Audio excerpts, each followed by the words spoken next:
Hi, I'm Jonathan Barrett, Chief Executive Officer of CelsiusPro Australia.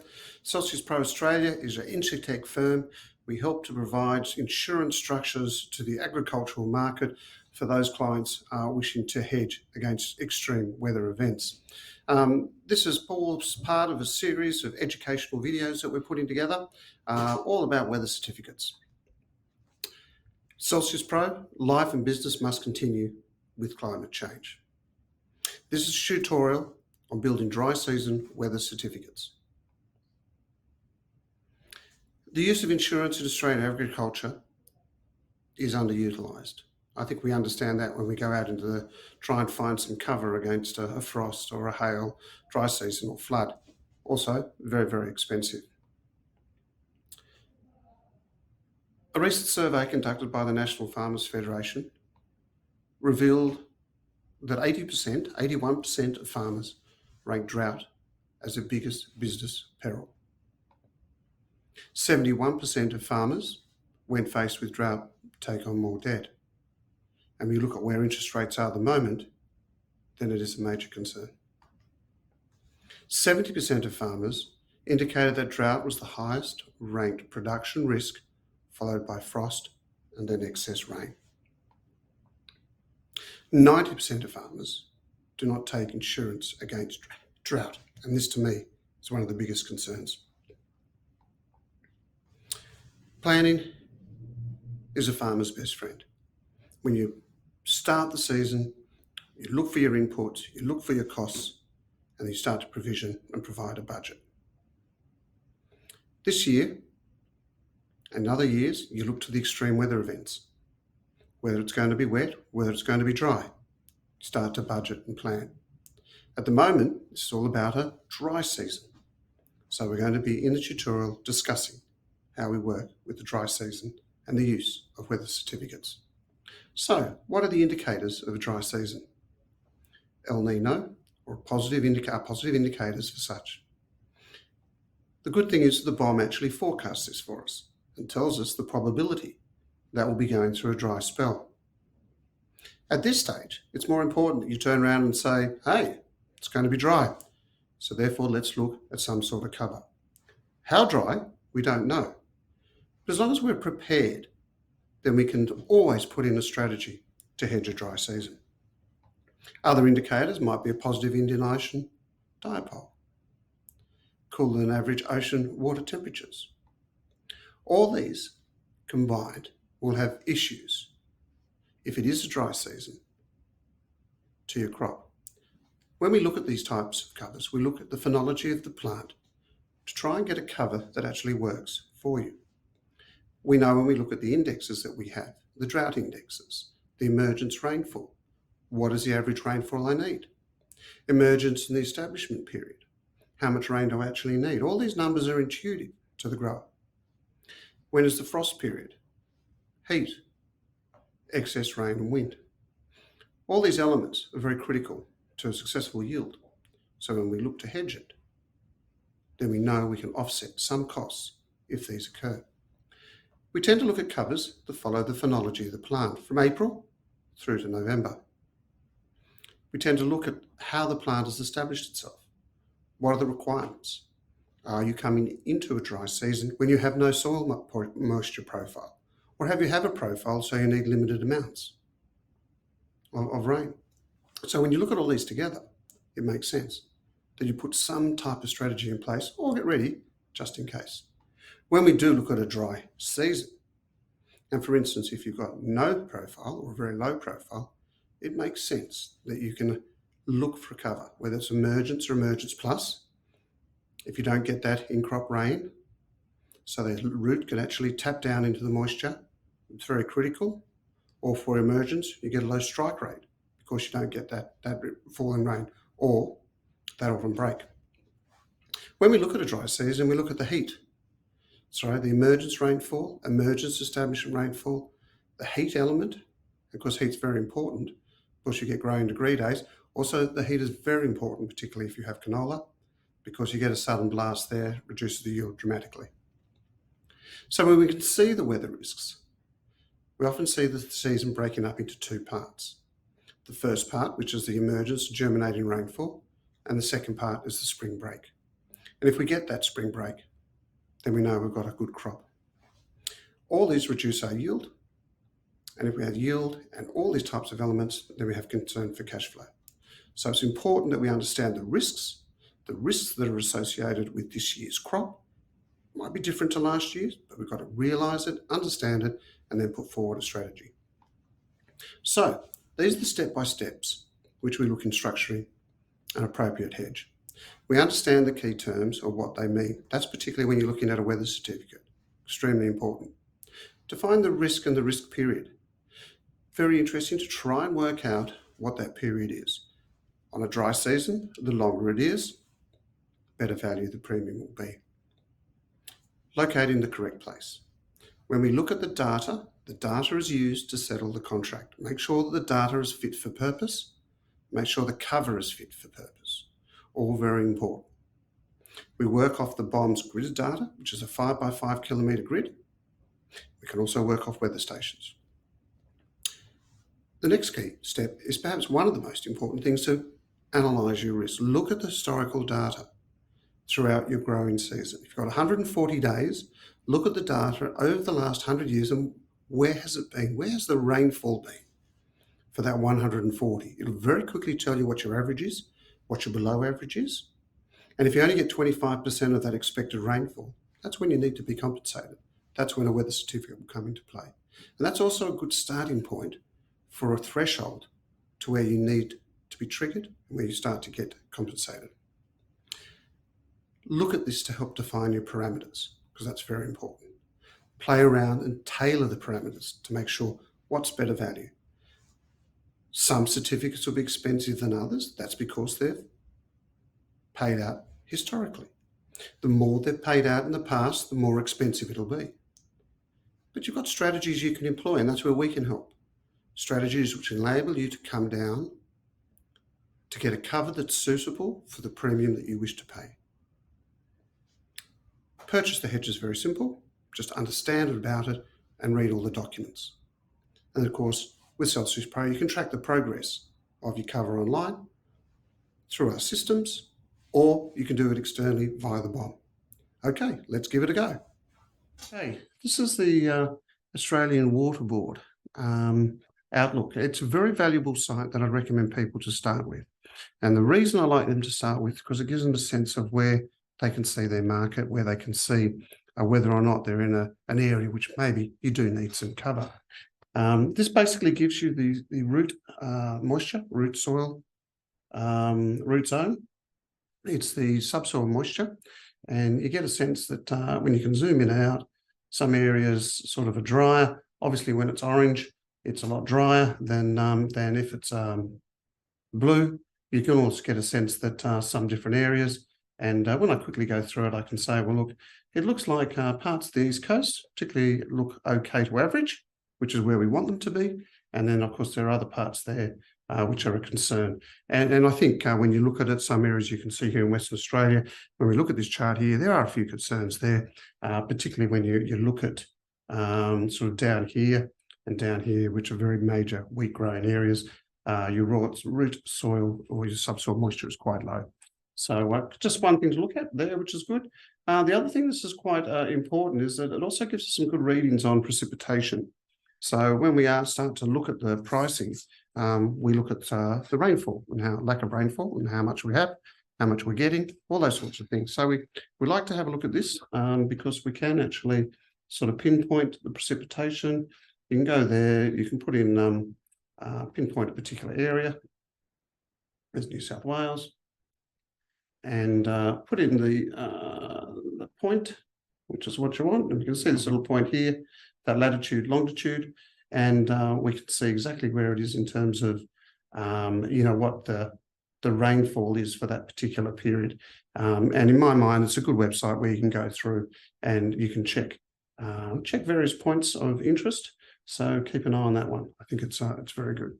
Okay, so once we get an idea that we feel we're going to have a bit of a concern, then we basically go through and we try to price up a weather certificate. When you look at this, this is the CelsiusPro pricer you can see. And what we're going to do is we basically just look at it. We put Australia in here. There we go. And we then turn around and look for a region.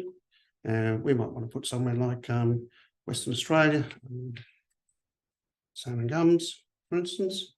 Oops, let's get that spelling right. Because we know there's a bit of a, when we look at it there, and we can either look at weather, the weather station data.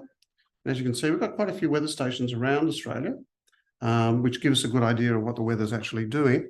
But how pointed is that to a farm, particularly the farmers around near these areas? That data is used for forming grid data. And when you look at it here, we can see our grid data there quite nicely. And we just got to zoom in. And there we go. Just have to select the underline. In this case, we're going to go through to rainfall. And look at that.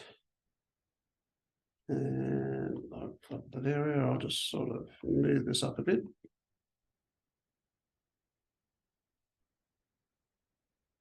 Okay, and there it comes, daily rainfall. There's Esperance there.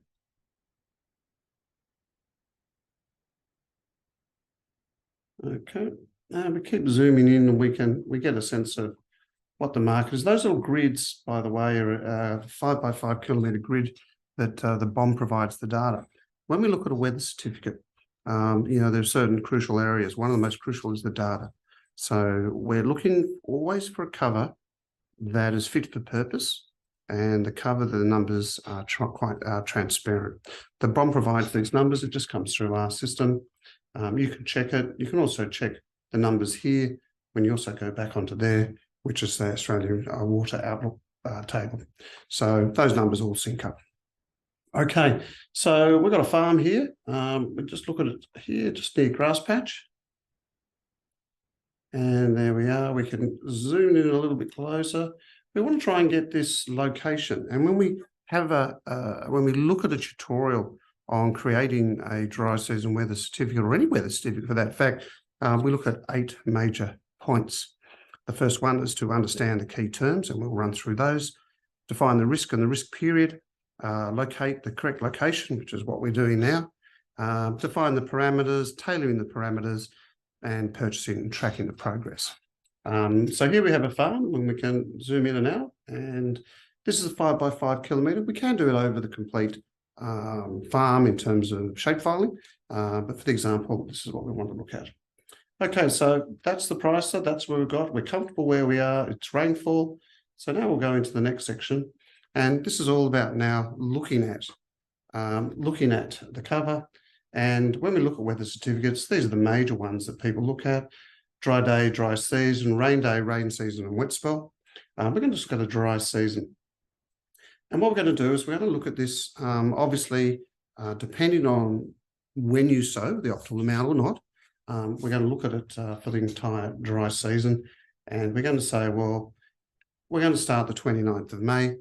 In this example, when you design a cover, you've always got to make sure that you're at least 30 days before the risk window starts.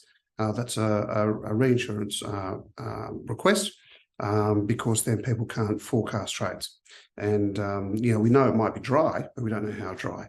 So they have this forecast window, and that's 30 days. So you can't get anything set until you've got that 30 days up and running. Okay, after that 30 days. So that comes at the moment to the 29th of May. And I think we'll go all the way through to September. And it's 125 days. We know a crop sort of is about 140 days, so we'll just extend that a little bit more. So we've got that full cropping period, and you can see, in fact, I'll just come back a little bit. There we go. Righty-ho, so there's about 133 days. And as you can see, as this chart unfolds, that it looks quite an interesting chart in terms of its volatility. And that's just, I just want to go back and check something. But that does look quite interesting. Yeah, it does, actually. And as you can see, pretty hit and miss. I think the important thing here is when you do look at this chart, you've actually got a negative trend in terms of rainfall. Obviously, quite large licks and hit and miss, but the rainfall actually has become quite stable. So that's quite interesting. From a price perspective, that's also good. So here we do. We take it. We've got 140 days. Let's say, we want to make sure when we look at this, we choose the correct strike. We want to know what the correct strike is, and by doing that, that strike is the area which triggers payment to occur. So you might say you want to look for cost recovery. You might say, look, if it gets anywhere below 75 mils or something like that, or 100 mils, I need to be compensated because I'm not getting my average rainfall, which here you can see the 40-year is about 170 mils. I'm not getting that rainfall. Therefore, that's where I need to start to be recuperated. It is a chance of a failing crop year if I have that dryness. So when we look at the strike threshold, we want to know what's a good strike or threshold there. To do that, we have a look at the index. And we download the index. The good thing about the index is that it gives us a fair good idea as to what's actually occurring. And when you look at it, this is what it looks like. What's occurred over the last 100 years, which is great because when you look at the BOM, they have provided this data, and it goes for 100 years, so we can get a very good sense as to what it all looks like. And I can quickly take the data there. I can insert a chart.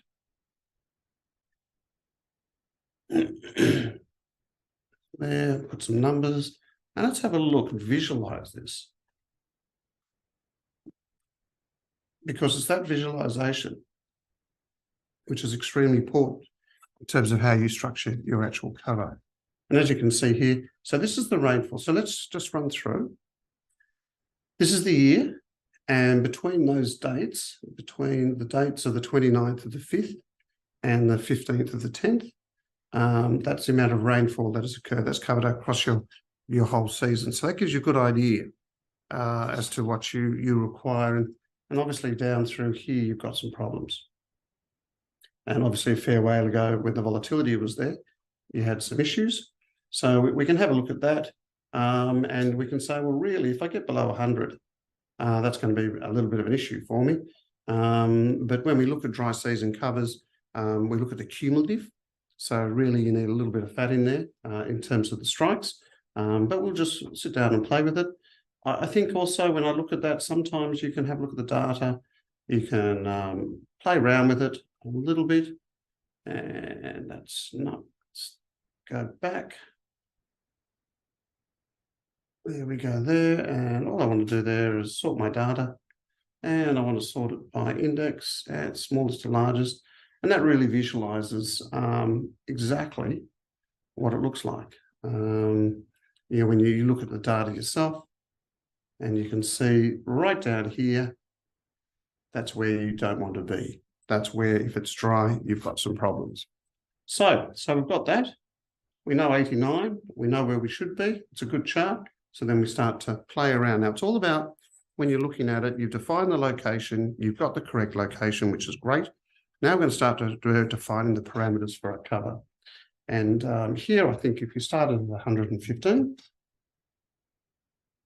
and let's say, for instance, you just wanted to cover $150,000, and that might represent some of your input costs, but might represent some yield loss. And we look at that, it's 115,000. So you might want to just do $10,000 per bill up to 150,000, which makes sense. So what we're saying in this cover is you're going to get paid $10,000 for every mil below 115. And then we just come up with the price. Now, this is just one form. There are quite a few structures that we actually use when we look at dry season covers. And they come at the likes of kick-ins, various options. It could be just a dry spell over the money months, which we know are August, September, but with those come a little bit of concern because you haven't got a lot of mils to play with. It can be quite tricky. When we look at dry seasons, we try and get as much cover as we can of the risk period, because then we know we've actually got some mils to play with. But here we have it. That's what there. That's the price. Here, a little bit expensive. Obviously, you can see why, because we've had a lot of volatility recently where we've come down to that. And that's a function of what we call the burn or the cost, the actual cost of this risk, comes down to it. It also works on the historical payout nature for this cover. But you can certainly change the strikes, and that's the beautiful thing about it. You can turn around and say, well, I'll change the tick size. And that might come down. And you'll see the way the premium comes down as well. And you get a sense that, okay, well, I've still got some cover, not as much, but I have something. And I think that's the key. Having something is better than having nothing, particularly if you're going in to a season that could be dry. Now, a lot of people will say, oh, if I pay that every year, that's not going to make money. Well, that's correct. Sometimes that's not the case, but that doesn't make for an efficient cover. And when we look at covers, we try to gauge whether it can reduce volatility, for instance, in what you receive, whether you receive some payout. Always there's some covers which will always be more economical than others, but within a parametric framework, we can always come up with something that makes sense, and that's something that works. So for this particular one here, you can see that it's a little bit less. Once again, we see there's a lot of volatility, but we can play around with these things. And these are the good things about a parametric. You can play around with everything to try and come up with something that works. When you look at a parametric option, and that's just, I'll move that back up to 12 and come up with something. There we go. Around there, we've got an offer. And when you look at a parametric option or a weather certificate, the wording is quite simple. And this is the point, is you don't get bogged down in a lot of red tape. It either happens or it doesn't happen. And that to me is the most important thing. So, you've got the parameters, you've all agreed up front as to what's going to happen. And then if it happens, you get paid. And the important thing is that you don't have to wait for it. It gets paid within 20 days after the cover. And in some different covers, different lengths of time.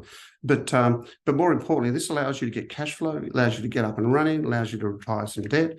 You can use however you like, but the important thing is they don't have to be assessed. They just get paid straight away. So when you look at this particular cover, you can see it. Under the certificate, the client will receive a fixed amount, $5,000 for every millimetre that the cumulative rainfall is below 112, up to a maximum of 150. Pretty simple there. They're pretty much the terms there. And this little matrix here just allows you to try and come up with a budget. You might say, well, I've only budgeted $10,000. What does it look like? This is just a nice, easy way to read it. So there you have it in terms of how you would price up just a dry season. You can actually sort of change the parameters. You can come up and say, well, look, I'm only interested in August through to October. And there you have another parameter. You have a shorter period. That could just be the money months. You might say, well, okay, if it drops below 45, you're doing exactly the same process as you did before. Drops below 45, then I need to get paid. What does it look like? Probably no. There we go. Comes up around about that $7,500. If it gets below that level, you can see that these costings now start to come in a little bit better. That's around about 5%, but you have some cover.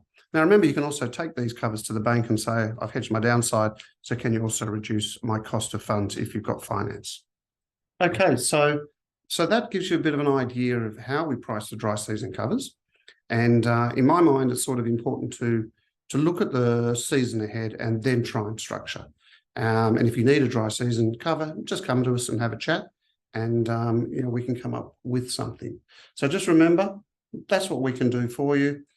Always keep an eye on this. You can get your data, you can get it charted, you can have a look at that. It's a great website to have a look at, because that's the data we're going to use to price off certificates, but more importantly, it's the data that we're going to use to settle your cover.